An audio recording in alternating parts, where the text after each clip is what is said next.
Southwestern spiced flank steak with a quick garlic scape chimichurri. It's delicious, it could be a weeknight, but more importantly, it's high on flavor and I know you're gonna love it. Let's make it.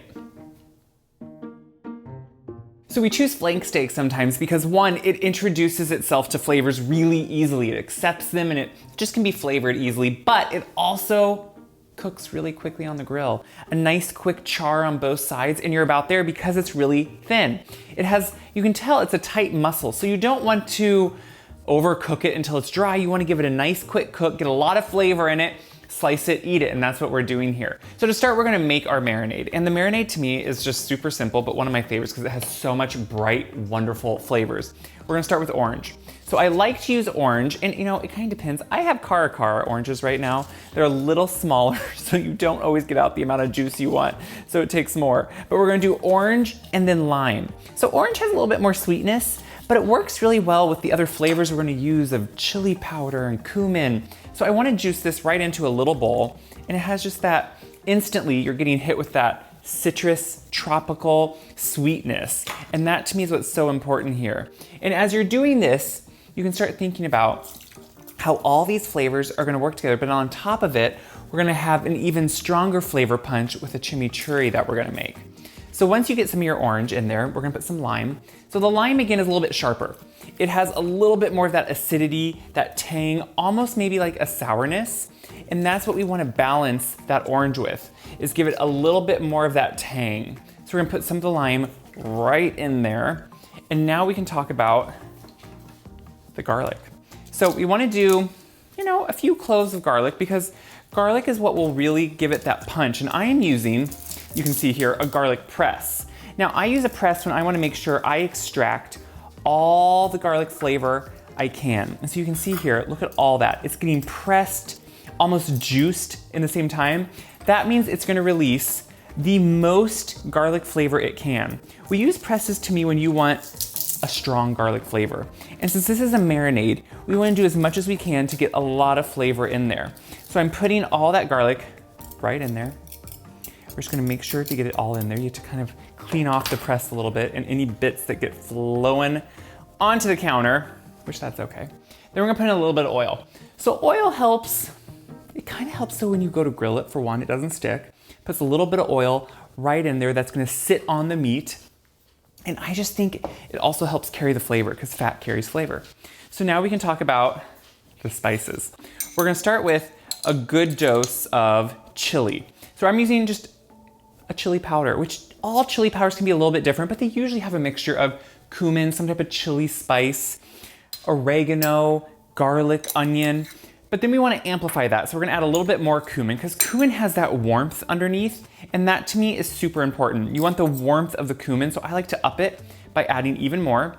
And then we're gonna add some smoked paprika. Now, I love smoked paprika. It does not have spice, it's a sweet paprika, but it has the smokiness. So it really plays up the whole grilling notion that we're gonna do. And that's to me what's important. Then we're gonna add some salt. Salt is always gonna be important when you're grilling, when you're working with meat, whatever it is, because salt is actually what's gonna help season that meat. So we're gonna whisk this together. Once it's all whisked together, it's pretty simple. We can just now put it right over the meat. So this is the best part. It's strong acidic flavors, so it's really gonna help tenderize a little bit, but more so add some flavor. So you can see what I'm doing is pouring it on. I have a shallow pan here because meat like this to me can be hard. You can put it in a big Ziploc bag. I try not to use plastic if I don't have to. And I also think the bags can be messy. So what I do is I cover this now, I put it in the fridge, and then when I think about it, every maybe 30 minutes, I just turn it. I turn it once so it kind of gets coated on all sides and really sits in it. Now, I like to put this in at least 2 hours. It can be up to like 4 if you want to, but I like to let it sit and make sure it's really gonna get some of those flavors around. So I'm gonna put this in the fridge, turn it every so often, then we'll grill. I pulled the steak out because it's ready to go. It's been, you know, it's been a while now, so it's just all marinated and has all that flavor. Quickly before I go, it's not really part of the recipe, but I always like to do some kind of big, chunky sweet potato fries with it. And I just like to put them on the grill too. I don't think we utilize our grills enough. And I just think, you know what? Don't be scared to grill things like vegetables, potatoes, whatever it is. So I'm putting a good dose of just, you know, a high heat oil, like an avocado oil on them. And then I use the exact same spices. So just because I think it goes well with them. Sweet potatoes are sweet, so they go well with this chili powder. It's just kind of your own mixture. You can mix it up separately, but you know, it just takes too much work sometimes to do that. Cumin. This is, I guess, why sometimes we have these plastic things on. Personally, I usually take all those off, but once in a while I leave some on. But the cumin, again, just amps up that chili flavor. A little bit more of the smoked paprika too, so it's really the same exact thing. And we're just finding other ways to use it. I find that this spice blend in general is one of my favorites to use on a lot of meats, vegetables. It just has a flavor punch. And then some salt. You can't grill it without salt. So I'm gonna put a good dose of salt on there. And we're gonna just take these out to the grill with our meat.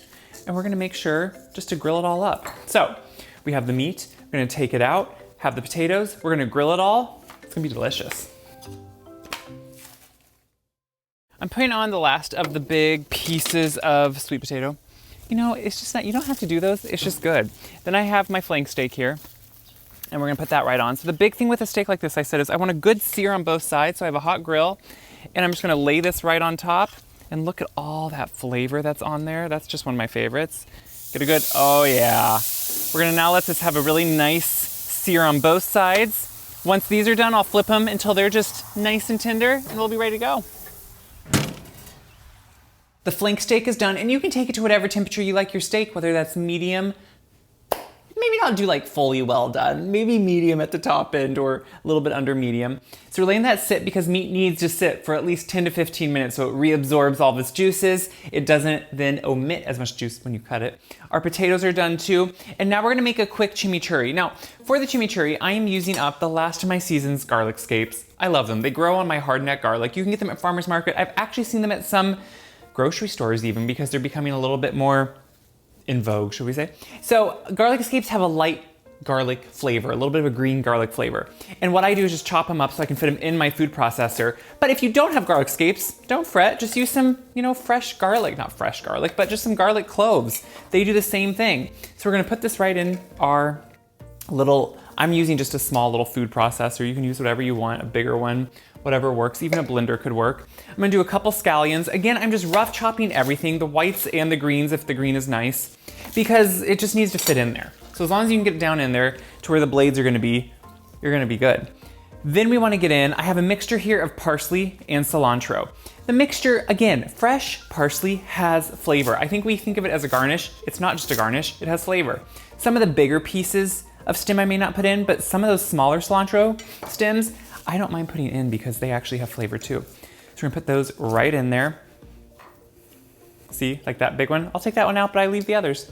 Then we're gonna put in some juices. Citrus juice, because we wanna wake it up. So I'm gonna use the same ones we used on here. Now, when I've made this in the past, I actually have a reel of it.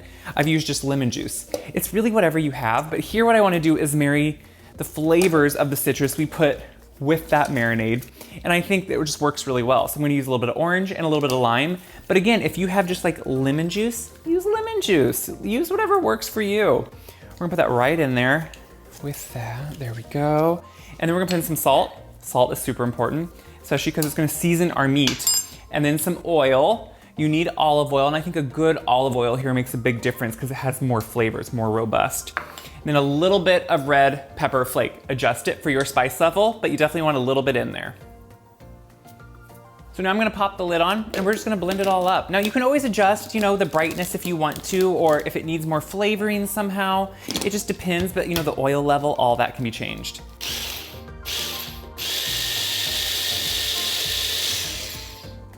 So once it's done, you can just check it. I personally think it's always good if you have something around, check the levels of everything. So take a little bit. That's good. Need a little bit more salt. Because you want this to be well seasoned. So now what we're gonna do is just take it out of here. Take that blade out. You know, food processors, they make our world feel easier. They just do. And now I'm just gonna dump it in something that we can serve it in. Look at that beautiful color. It has that, just that consistency of brightness that looks like it's full of flavor. And guess what? It is full of flavor. So I'm gonna clean up, I'm gonna grab a cutting board. We're gonna slice the steak, get this ready. I'm gonna try it because I can't wait, I'm excited. So I'm slicing the flank steak and I'm doing it on the bias. So if you can tell, the grains run this way and I'm cutting it on the bias, meaning across the grains because that makes it more tender when you slice it. So that's why it's important. And I kind of do it at an angle. I don't know why, I just do. It's one of those things, you know, sometimes we don't know why we do the things we do, but we do because it just seems to make sense for us. So the thing is, when it comes to this, you can do it however you want. You can get it to whatever, you know, texture you like, as in like if you like it more rare or not. But the best part is the flavor this is gonna have. So you could serve this up with tortilla shells, kind of make it like a taco, serve it up with a salad, or do sides like these amazing potatoes, which personally I love. And what I love is the chimichurri works really well with the potatoes too, because we use that same spice mixture on them. So put some chimichurri on it. You could also serve it all together as one with just chimichurri down the middle. Let everyone go in for it. But then, that's the best part, is when you taste it, because it has so much flavor. And it gets that punch of flavor right in the beginning. Let me try this too. I love things on the grill. One, you don't heat up the house. Two, you actually get grilled flavor on it. So like these potatoes are perfectly tender, sweet, with the spicy rub on top. The best part here though is the steak. It is tender, it is juicy, it was quick to grill. It took on those flavors of the marinade that are sitting around the top, but the salt in them also helped penetrate and actually season the meat, which is important. Then the best part is you have some of that chimichurri on top, which gives it a really hit of flavor. Now I would say, I forgot to do this. If you're gonna serve the meat, and you're gonna serve it like here, always put some flaky salt on top. That salt, especially when you have something like a steak or a piece of meat, just really brings that flavor out, right? That hit when people take it. So that salt, that big flaky sea salt, look at that. Has a brininess to it, and it really does. It just, whew, it makes it amazing and seasons it right at the end. So what do I hope you do with this? I hope you share this video around because yeah, that helps me, but it helps everyone else see this. This is doable. We can all do this. If I can do it, I know you can do it. And good food that is made at home, it's worth all the time and effort because it's delicious and good for us. So try it out. Check my website, wiseguy.com, for this recipe and all my other recipes. And until next time, go start the grill. You'll be glad.